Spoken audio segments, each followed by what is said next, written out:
شخص فوت ہو گیا تو جب قبر میں گیا تو اس کے اوپر انواع و اقسام کے عذاب مسلط ہو گئے، چونکہ بہت گناہ گار تھا۔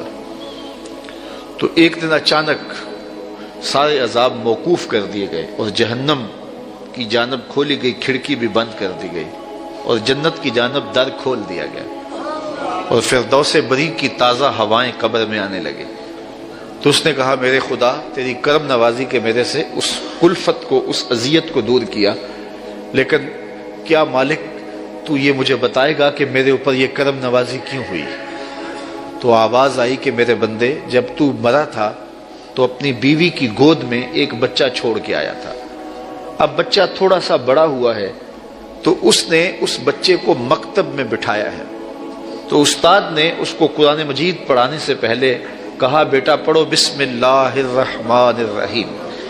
تو اس بیٹے نے اپنی توتلی زبان میں مجھے رحمان اور رحیم کہا۔ مجھے شرم آتی ہے کہ اس کا بیٹا مجھے رحمان اور رحیم کہہ رہا ہے اور میں اس کو عذاب دے رہا ہوں، تو میں نے اس کے صدقے سے معاف کر دیا ہے۔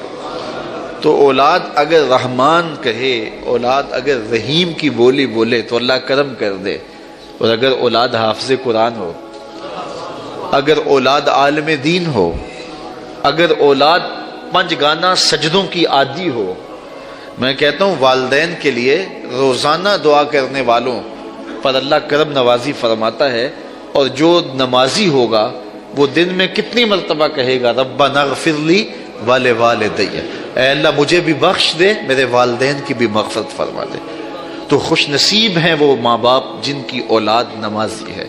اگر آپ نمازی ہیں تو آپ کے والدین خوش نصیب ہیں، آپ کی نمازوں میں روزانہ آپ کے والدین کے لیے دعا ہوتی ہے، اور آپ کی اولادیں نمازی ہیں تو آپ خوش نصیب ہیں کہ آپ کے لیے روزانہ بخشش اور مغفرت کی دعا کی جاتی ہے۔